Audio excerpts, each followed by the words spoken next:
Welcome back. You're watching Real Talk with me, Trisha Dooley. Loads of you emailing and tweeting. Thank you so much. Coming up, we're asking, is packing up and going home to Africa or the Caribbean to find your fortunes the most sensible and lucrative thing to do? And still let us know, when it comes to slavery, should we just forgive and forget? Will you be watching Django Unchained? Our guests are still bursting with opinions. Do agree or disagree with them. But now, with African players making up a quarter of top-flight players in the UK's Premier League and the African Nations Cup nearly here, we're asking, why are African players so popular at the moment? They seem to be really kicking it. We've got some great guests. Sky Andrews, let's start with you, international football agent.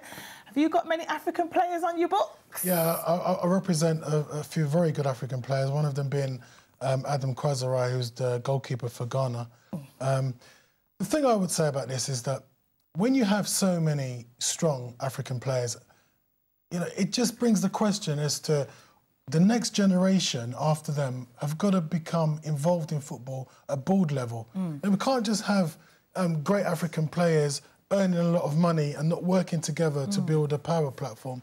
You know, I mean, it's great that we've got fantastic African players and a few Caribbean ones as well playing in the Premier League. But the next step is for them to use their position in football to become managers, to buy football clubs, to be chairman, to be directors.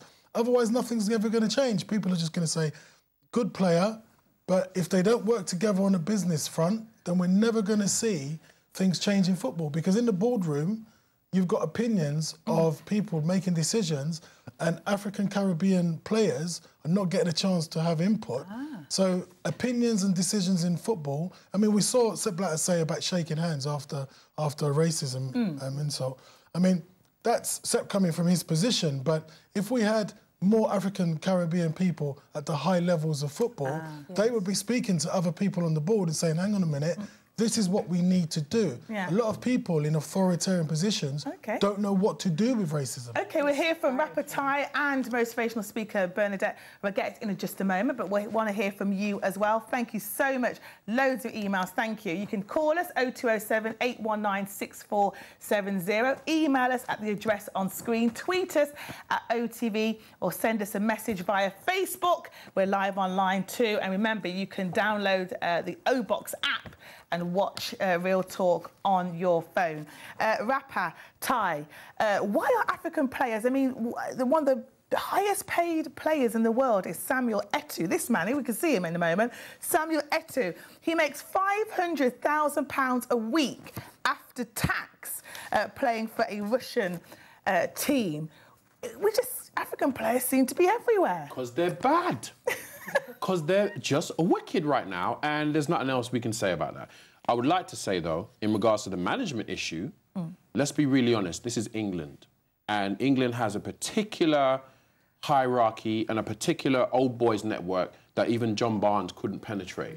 So if John Barnes, who is homegrown from here, who's, you know, dribbled past 88 Brazilians to score a goal in a World Cup, cannot be given a proper managerial position without any bias. What are African players about to experience? What tell Sky? Because let's be honest, like the UK doesn't, to go to the bank and have a surname is an issue, let alone go to a football club and tell them you want to be a manager and have a African name. It's like, let's be really honest. I mean, when I say let's be honest, let's bear that in mind. This is old boy network England. But Bernadette, I'm coming to you. But I mean, look, Samuel Eto'o is on £500,000 a week. If he can't buy a football club, Bernadette, after he retires, who can?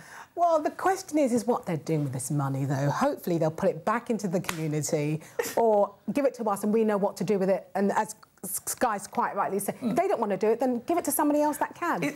What are they doing with their money? Drogba almost sort of, mini finances, the Ivory Coast, where he's from. I mean, is that what footballers need to do, Sky? Stop being greedy, buying the cars, and like you say, think about the infrastructure. One thing that what would help is that is for us to take events to Africa and to the Caribbean. You see, let's go away from football. Let's look at athletics. Usain Bolt, right? Everybody wants him to come to Europe. He can get together with a few of these guys and say, do you know what? We're having a Grand Prix in Jamaica and all you guys have got to come over here. Yes. We'll sell the TV rights all over the world. But do you know what that takes? That takes someone that has got an emotional attachment to Africa or to the Caribbean. That takes people to be on board collectively, because Usain Bolt can't stand in a stadium on his own. No. He's got to get everyone else. But you're an international football agent, Sky. You know, you've got the clout to make it happen. Can't you grab a few African players and Caribbeans and say, come on, guys, let's have our own, you know, our own event and make some money? I said the same thing at the African Caribbean Expo show at the Grosvenor House Hotel. I said that some business people have got to get together to create wealth from sport in Africa and the Caribbean. OK, well, we've had the chairman of the PFA, Clark Carlisle, tweet the show. Thank you, Clark. He says African players are much cheaper than homegrown players of similar potential to bring in. They are mutually exclusive. The ability is comparative to any continent. So, you know, is it that African players are everywhere because they are cheap, Bernadette, do you think? Well, I don't know about cheap. It doesn't really matter, even if... And don't forget, not all of them get chosen to be in England anyway. Most of them go to the Eastern European countries and stay in Turkey and never aspire to come to London. So it's the prime position to get to London. It's not that. I still say it's what they're doing with their money, and it's not just Africans, it's all footballers of colour. Okay. They need to start putting money back into the community or giving it to somebody else, like Sky in his position, to do the job for them. We've had a lot of emails as well to Sky, actually, but Ty, you quickly... There's something I want to say. Let's not forget the World Cup. Basically, most African players, they have showcased themselves to the world via the World Cup.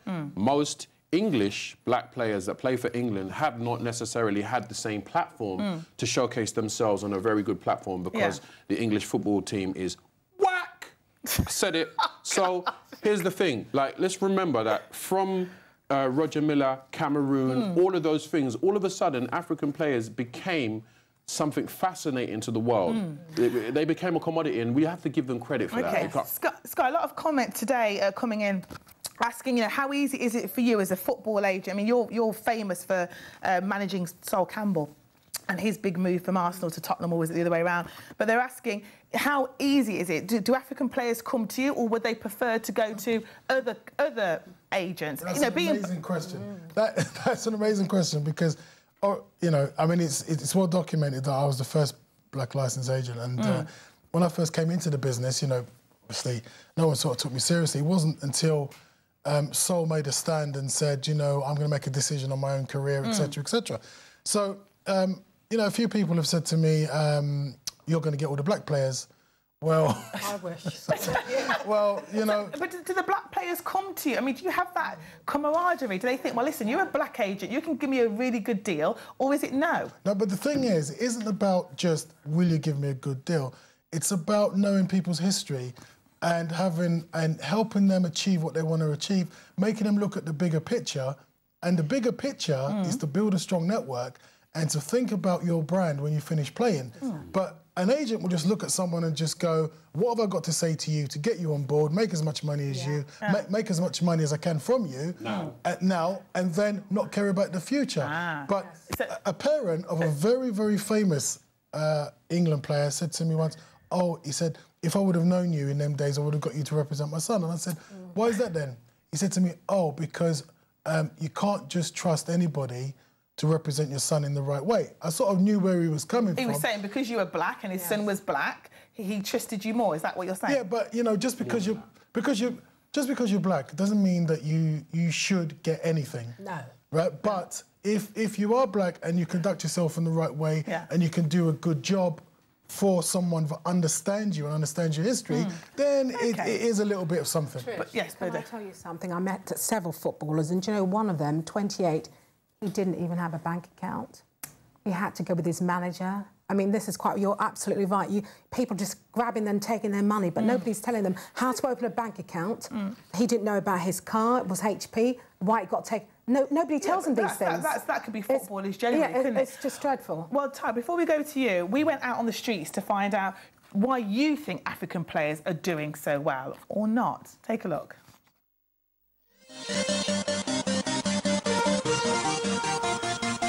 Yeah, African football footballers are better than European players anyway, to me. They are good because they are playing good football and they are getting more secure with their playing.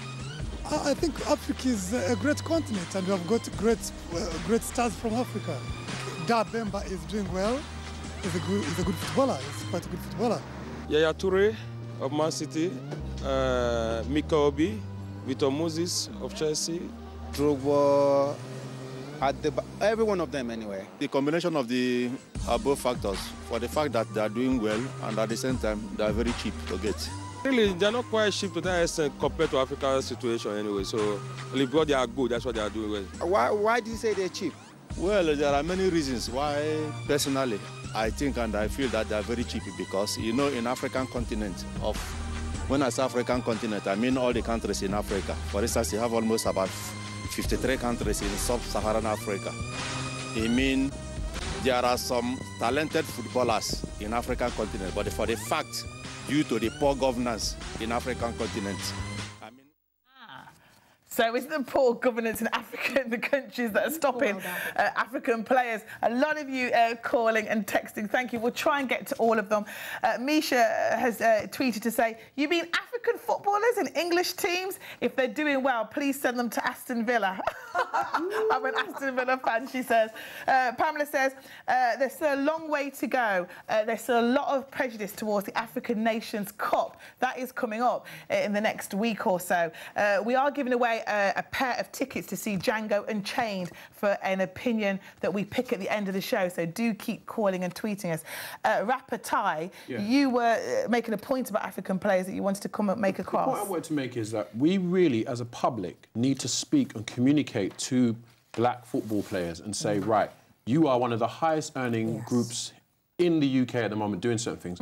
What are you doing as a collective community-wise? But we can't talk to players. They don't want to talk to us. No, but the thing is, we keep saying we can't. Yes, we can. I'm talking to them right now.